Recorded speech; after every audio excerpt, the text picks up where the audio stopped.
क्या आपने कभी सोचा है कि इस पूरी दुनिया में सबसे बड़ा बोझ क्या है?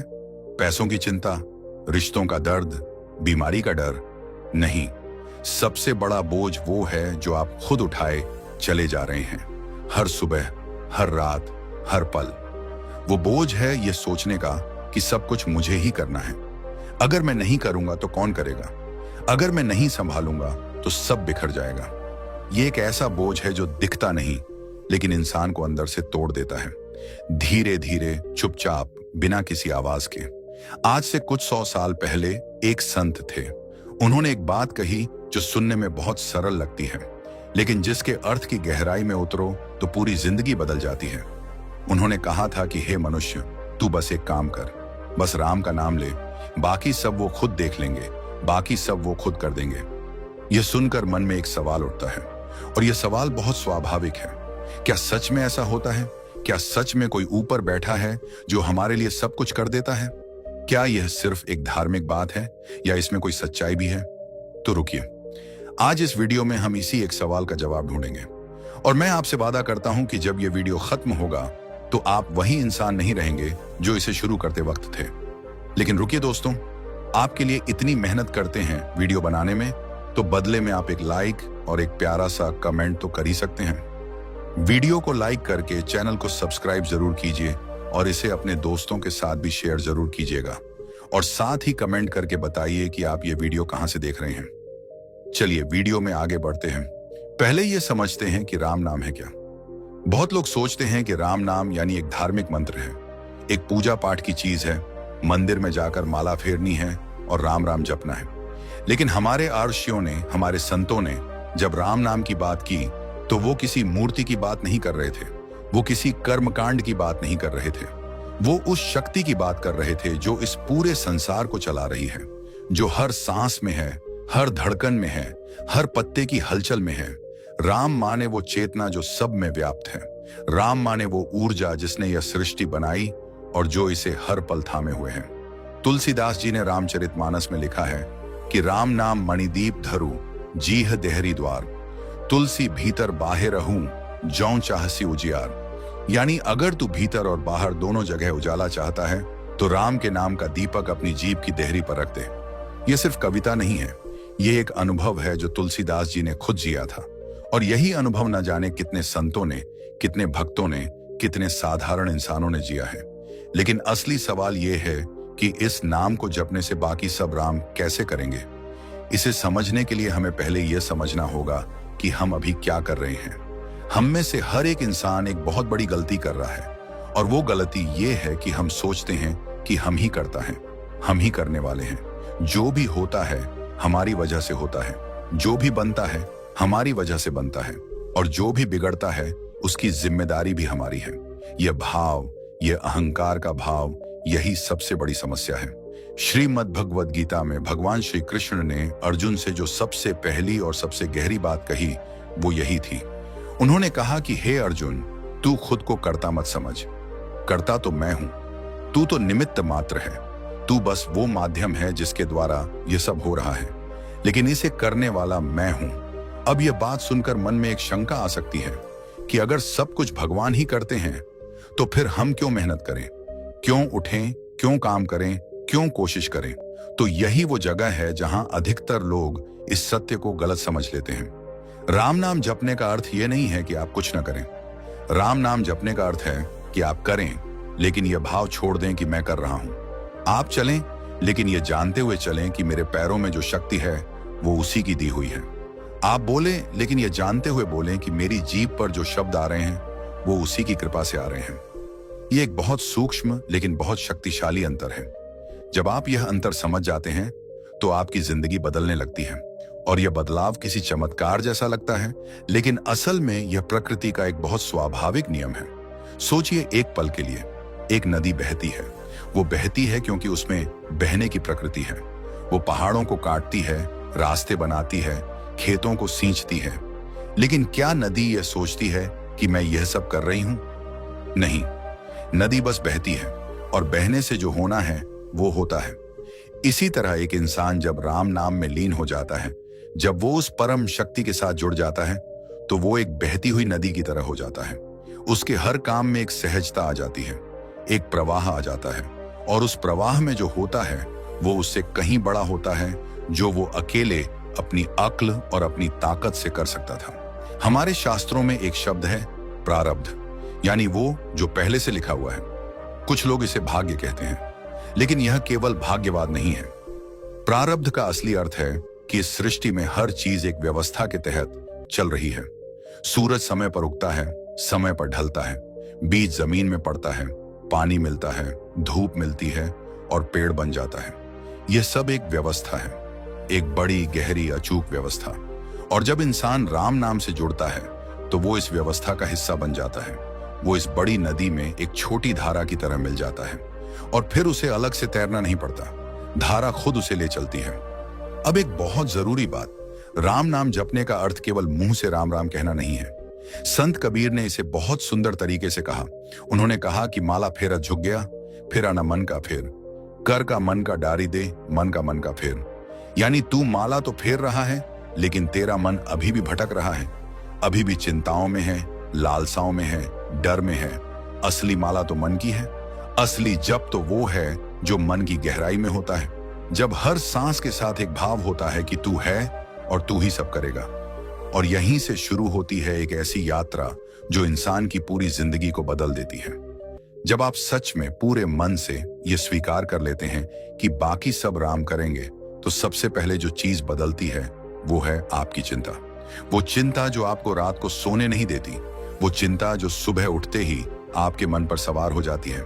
कल क्या होगा, परसों क्या होगा, ये काम होगा या नहीं, ये रिश्ता बचेगा या नहीं, पैसे आएंगे या नहीं। ये सारी चिंताएं एक ही जड़ से निकलती हैं, और वो जड़ है यह विश्वास कि अगर मैंने नहीं किया तो नहीं होगा। लेकिन जब राम नाम आपके भीतर उतरता है, जब आप सच में महसूस करने लगते हैं कि एक शक्ति है जो सब देख रही है, सब संभाल रही है, तो वो चिंता गलने लगती है, धीरे धीरे, जैसे बर्फ धूप में पिघलती है। यहां एक बात और समझनी है, ये जो शक्ति है, ये जो राम है, ये अंधे नहीं है, ये बहरे नहीं है। इन्हें आपकी हर जरूरत पता है। आपके मन में जो विचार उठता है वो इन्हें पता है। आपके दिल में जो दर्द है वो इन्हें पता है। आपको जो चाहिए वो इन्हें पता है। और सबसे बड़ी बात, इन्हें पता है कि आपके लिए क्या अच्छा है, शायद आपसे भी ज्यादा। एक माँ अपने छोटे बच्चे को क्या चाहिए ये बच्चे से बेहतर जानती है।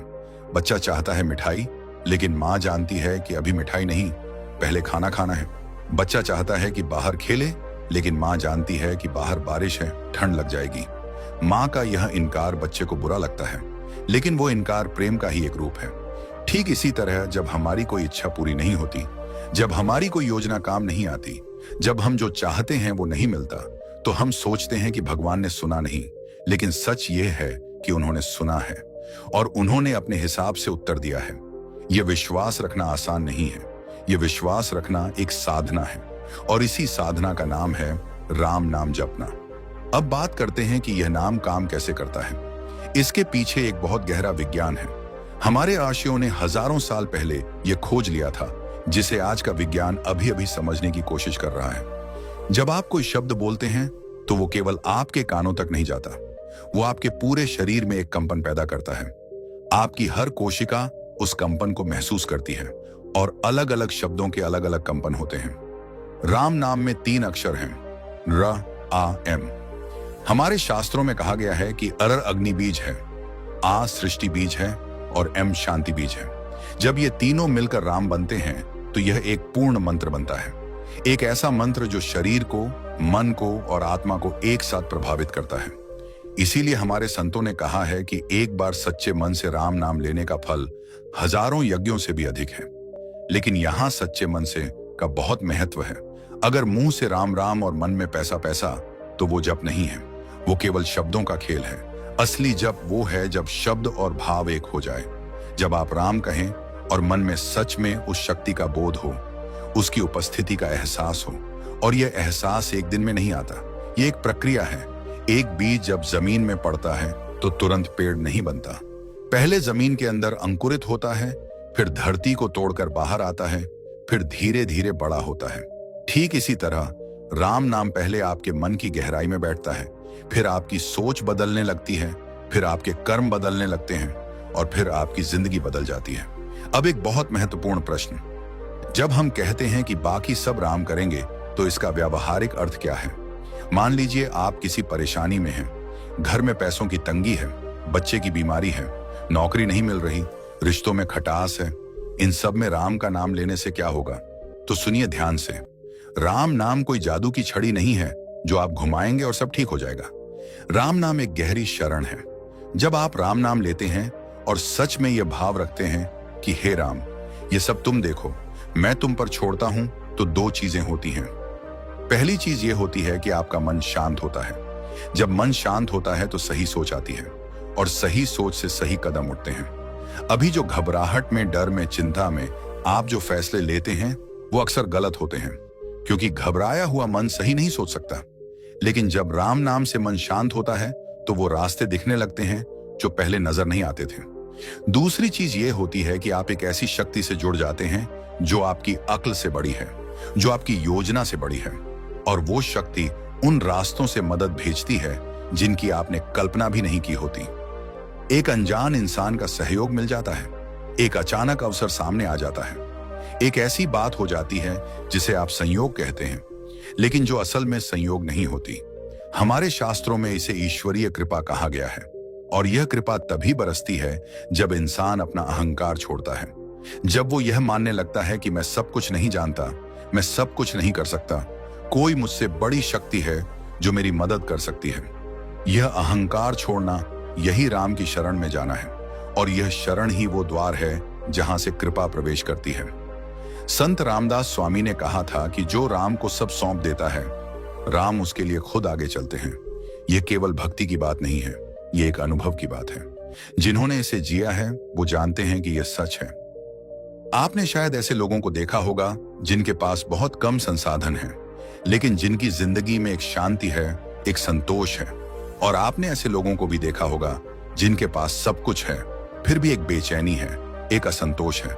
यह अंतर क्यों है? यह अंतर इसलिए है कि पहले वाले लोगों ने किसी न किसी रूप में यह सत्य समझ लिया है कि सब कुछ ऊपर वाले का है और वो ही देखेगा, जबकि दूसरे वाले अभी भी उस मिथ्या भाव में जी रहे हैं कि सब कुछ मुझे ही करना है, मुझे ही कमाना है, मुझे ही बचाना है। संतोष और शांति का यह रहस्य है, और राम नाम इस रहस्य का द्वार खोलने की चाबी है। अब बात करते हैं एक और गहरे पहलू की। हम जानते हैं कि हमारे जीवन में जो भी घटनाएं होती हैं वो कर्मों के अनुसार होती हैं। यह कर्म का सिद्धांत है, जो बोओगे वो काटोगे। लेकिन क्या राम नाम इस कर्म के सिद्धांत को भी प्रभावित करता है? हाँ, करता है, और यह बात हमारे शास्त्रों में बहुत स्पष्ट रूप से कही गई है। राम नाम में इतनी शक्ति है कि वो संचित कर्मों को जलाने की क्षमता रखता है, लेकिन यह शक्ति तभी काम करती है जब नाम सच्चे मन से लिया जाए। तुलसीदास जी ने कहा है कि राम नाम अवलंब बिनु परमारथ की आस, बरसत बारिद बूंद गही चाहत चढ़न आकाश। यानी राम नाम के सहारे के बिना परमार्थ की आशा रखना ऐसे ही है जैसे बरसते पानी की बूंद को पकड़कर आसमान पर चढ़ने की कोशिश करना। यह असंभव है। और इसका दूसरा अर्थ यह भी है कि राम नाम के साथ वो सब संभव है जो बिना उसके असंभव लगता है। अब हम बात करते हैं इस जप को जीवन में कैसे उतारें, कैसे यह केवल एक धार्मिक क्रिया न रहे बल्कि एक जीवन जीने का तरीका बन जाए। पहली बात, सुबह उठते ही, आंख खुलते ही, जब अभी नींद और जागरण के बीच की वो अवस्था हो, उस समय मन सबसे अधिक ग्रहणशील होता है। उस समय जो पहला विचार आए वो राम का नाम हो। यह एक छोटी सी आदत है, लेकिन इसका प्रभाव बहुत गहरा होता है। जिस दिशा में आप अपना दिन शुरू करते हैं उसी दिशा में पूरा दिन जाता है। दूसरी बात, जब भी कोई काम करने बैठें, पहले एक पल के लिए रुकें, मन में एक भाव लाएं कि हे राम, यह काम तुम्हारा है, मैं केवल माध्यम हूं, यह काम तुम करो, तुम ही कराओ। यह भाव काम की गुणवत्ता को बदल देता है। आप पाएंगे कि जिस काम में पहले मेहनत लगती थी वो अब सहज हो जाता है। जिस काम में पहले गलतियां होती थीं अब वो कम होने लगती हैं। तीसरी बात, जब कोई परेशानी आए, जब कोई संकट आए तो घबराएं नहीं। उस समय राम नाम और अधिक महत्वपूर्ण हो जाता है।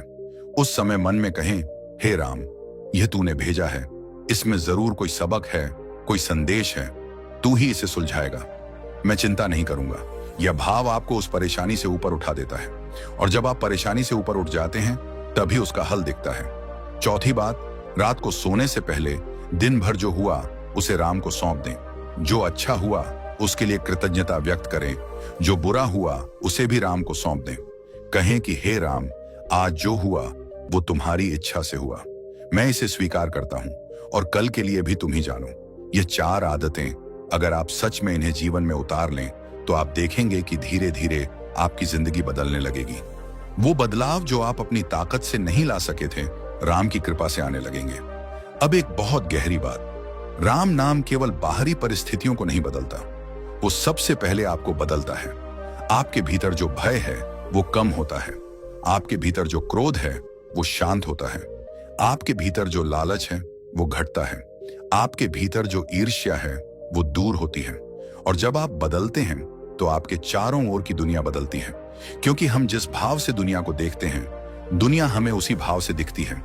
एक डरा हुआ इंसान हर जगह खतरा देखता है, एक शांत इंसान हर जगह संभावना देखता है, एक कृतज्ञ इंसान हर जगह कृपा देखता है। राम नाम आपको उस भाव में ले जाता है जहां से दुनिया अलग दिखने लगती है, जहां से जिंदगी के हर अनुभव में, चाहे वो सुख हो या दुख, कुछ न कुछ सुंदर दिखने लगता है। यह एक ऐसा बदलाव है जिसे शब्दों में पूरी तरह से बयान नहीं किया जा सकता, इसे महसूस करना पड़ता है। महात्मा गांधी जी के बारे में आप सब जानते हैं। उनकी जिंदगी में कितने संघर्ष थे, कितनी चुनौतियां थीं, लेकिन उनके मुंह पर जो शांति थी वो राम नाम से थी।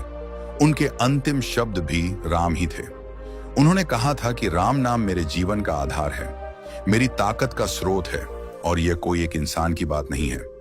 संत कबीर, संत मीराबाई, संत तुकाराम, संत एकनाथ, इन सब ने अपने अपने तरीके से राम नाम की महिमा को जिया और दुनिया को बताया। इन सब की जिंदगियां बहुत अलग अलग थीं, बहुत अलग अलग परिस्थितियां थीं, लेकिन एक बात समान थी, राम नाम का अटल विश्वास। अब एक और बात जो बहुत जरूरी है, बाकी सब राम करेंगे इसका अर्थ यह नहीं है कि आप निष्क्रिय हो जाएं, आलसी हो जाएं। ये भाव लाएं कि क्या फर्क पड़ता है, राम करेंगे तो सब हो जाएगा। नहीं, यह बिल्कुल गलत समझ है। भगवत गीता में श्री कृष्ण ने कर्म को सर्वोपरि बताया है। उन्होंने कहा कि कर्म करना तेरा अधिकार है, फल देना मेरा काम है। यानी कर्म छोड़ो नहीं, लेकिन फल की चिंता छोड़ो। काम करो, पूरी ताकत से करो, पूरी ईमानदारी से करो, लेकिन नतीजे की चिंता राम पर छोड़ दो। ये बहुत बड़ा सत्य है। जब आप फल की चिंता छोड़ देते हैं तो आपका काम और भी बेहतर होता है, क्योंकि तब आप पूरी तरह से काम पर ध्यान दे पाते हैं। जब चिंता नहीं होती तो ऊर्जा बर्बाद नहीं होती और वो सारी ऊर्जा काम में लगती है। नतीजा स्वाभाविक रूप से बेहतर होता है। यही योगेश्वर कृष्ण का संदेश था, यही हजारों सालों से हमारे संतों का संदेश रहा है, और यही इस एक वाक्य में समाया हुआ है, मनुष्य केवल राम नाम जपे, बाकी सब राम करेंगे। अब सोचिए एक बार, आपकी जिंदगी में अभी जो सबसे बड़ी समस्या है, जो सबसे बड़ा बोझ है, क्या आप उसे उठाने में थक गए हैं? क्या आप उसे उठाते उठाते टूटने लगे हैं? अगर हां, तो एक बार, बस एक बार सच्चे मन से राम को पुकार कर देखिए। उस बोझ को उनके चरणों में रख दीजिए और कहिए, हे राम, ये मेरे बस का नहीं है, तुम देखो। और फिर देखिए क्या होता है। शायद तुरंत कुछ नहीं बदलेगा, शायद कल भी वही समस्या रहेगी, लेकिन आपके भीतर कुछ बदल जाएगा। एक हल्कापन आएगा, एक शांति आएगी, और उस शांति में, उस हल्केपन में रास्ते दिखने लगेंगे। यही राम नाम की शक्ति है, यही इस वाक्य का सत्य है। मनुष्य केवल राम नाम जपे, बाकी सब राम करेंगे। हमारे शास्त्रों में एक सुंदर कथा है। एक भक्त था जो हर रोज राम नाम जपता था। एक बार उसके जीवन में बड़ी विपदा आई, चारों ओर से मुसीबतें घिर आईं। लोगों ने उसे कहा, तू इतना जपता है, फिर भी देख तेरी हालत। उस भक्त ने मुस्कुराकर कहा, मैंने राम को पुकारा था, वो आए, उन्होंने देखा कि मेरे लिए यह परीक्षा जरूरी है, तो उन्होंने यह दी, लेकिन मैं जानता हूं कि वो मेरे साथ हैं और वो मुझे इस परीक्षा से भी पार लगाएंगे। ये विश्वास, ये अटल भरोसा, यही राम नाम की असली शक्ति है। और जिस दिन यह भरोसा आपके भीतर जड़ें जमा लेता है, उस दिन आप सच में मुक्त हो जाते हैं। बाहरी परिस्थितियां चाहे जो हों, भीतर एक शांति रहती है, एक स्थिरता रहती है, एक अटल विश्वास रहता है कि जो हो रहा है अच्छे के लिए हो रहा है, और जो होगा वो भी अच्छे के लिए होगा। क्योंकि राम कभी गलती नहीं करते, उनकी हर लीला में एक उद्देश्य है, उनकी हर व्यवस्था में एक प्रेम है, और उस प्रेम पर जब आप भरोसा करना सीख जाते हैं तो जिंदगी एक अलग ही रंग ले लेती है। तो आज से, इसी पल से एक निर्णय करिए कि चाहे कुछ भी हो, मैं राम का नाम नहीं छोड़ूंगा। सुख में भी राम, दुख में भी राम, काम में भी राम, आराम में भी राम, जागते हुए भी राम, सोते हुए भी राम। ये निरंतरता, ये अनवरत स्मरण, यही वो धागा है जो आपको उस परम शक्ति से जोड़े रखता है। और जब ये धागा मजबूत होता है तो कोई भी तूफान आए, आप टूटते नहीं, झुकते हैं जैसे बांस झुकता है आंधी में, लेकिन टूटते नहीं, क्योंकि आपकी जड़ें राम नाम में हैं और राम से गहरी जड़ें कहीं नहीं हो सकती। यही है मनुष्य का परम कर्तव्य, यही है जीवन की सबसे बड़ी साधना, और यही है उस वाक्य का सार, मनुष्य केवल राम नाम जपे, बाकी सब राम करेंगे। जय श्री राम। परमहंस योगानंद कहते थे कि इंसान की सबसे बड़ी कमजोरी यह है कि वो सच्चाई से भागता है। वो खुद को धोखा देता है और फिर भगवान को दोष देता है। वो कहते थे कि तुम्हारी जिंदगी में जो भी दुख है, उसका कारण बाहर की दुनिया नहीं, बल्कि तुम्हारा खुद का मन है, तुम्हारी सोच है। जब तक इंसान अपनी गलतियों को स्वीकार नहीं करता, तब तक उसका जीवन बदल नहीं सकता। लोग हमेशा चाहते हैं कि कोई चमत्कार हो जाए और उनकी समस्याएं खत्म हो जाएं, लेकिन योगानंद जी कहते थे कि चमत्कार बाहर नहीं, अंदर होता है। अगर तुम अपने विचार बदल लो तो तुम्हारी पूरी दुनिया बदल सकती है, लेकिन लोग अपने विचार बदलना नहीं चाहते, क्योंकि वो आसान नहीं होता। योगानंद जी ये भी कहते थे कि लोग भगवान को तब याद करते हैं जब उन पर मुसीबत आती है, लेकिन जब सब कुछ अच्छा चल रहा होता है, तब वो भगवान को भूल जाते हैं। ये इंसान की सबसे बड़ी स्वार्थी प्रवृत्ति है। वो कहते थे कि अगर तुम सच में भगवान को पाना चाहते हो, तो तुम्हें हर परिस्थिति में उसे याद करना होगा, चाहे वो सुख हो या दुख। केवल जरूरत के समय किया गया भक्ति सच्ची भक्ति नहीं होती, वो सिर्फ एक सौदा होता है। वो कहते थे कि इंसान का मन उसका सबसे बड़ा दोस्त भी है और सबसे बड़ा दुश्मन भी। अगर तुम अपने मन को काबू में नहीं रख सकते, तो तुम कभी भी शांति नहीं पा सकते। लोग बाहर की दुनिया को बदलने की कोशिश करते हैं, लेकिन अपने मन को नहीं बदलते। योगानंद जी कहते थे कि जिसने अपने मन को जीत लिया, उसने पूरी दुनिया को जीत लिया। लेकिन सच्चाई ये है कि बहुत कम लोग अपने मन को समझने की कोशिश करते हैं, क्योंकि इसके लिए अनुशासन और धैर्य चाहिए, जो हर किसी के पास नहीं होता। योगानंद जी ये भी कहते थे कि लोग दिखावे में जीते हैं। वो दूसरों को खुश करने के लिए अपना असली रूप छुपा लेते हैं। वो कहते थे कि अगर तुम खुद से सच्चे नहीं हो, तो तुम किसी और से भी सच्चे नहीं हो सकते। इंसान समाज में अपनी एक नकली छवि बनाता है और उसी छवि को बचाने के लिए पूरी जिंदगी संघर्ष करता रहता है, लेकिन अंत में वो खुद को ही खो देता है। वो कहते थे कि डर इंसान को अंदर से कमजोर बना देता है। लोग असफलता के डर से कोशिश ही नहीं करते और फिर अपनी नाकामी का दोष किस्मत पर डाल देते हैं।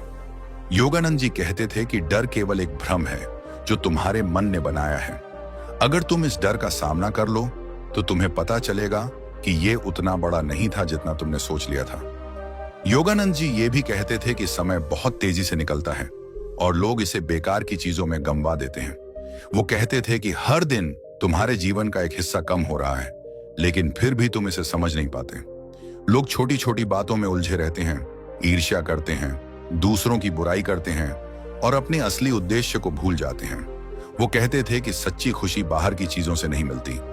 पैसा, नाम और शोहरत कुछ समय के लिए खुशी दे सकते हैं, लेकिन वो स्थायी नहीं होती। सच्ची खुशी केवल अंदर से आती है, जब तुम खुद को समझते हो, अपने आत्मा से जुड़ते हो। लेकिन लोग पूरी जिंदगी बाहर की चीजों के पीछे भागते रहते हैं और अंत में खालीपन महसूस करते हैं।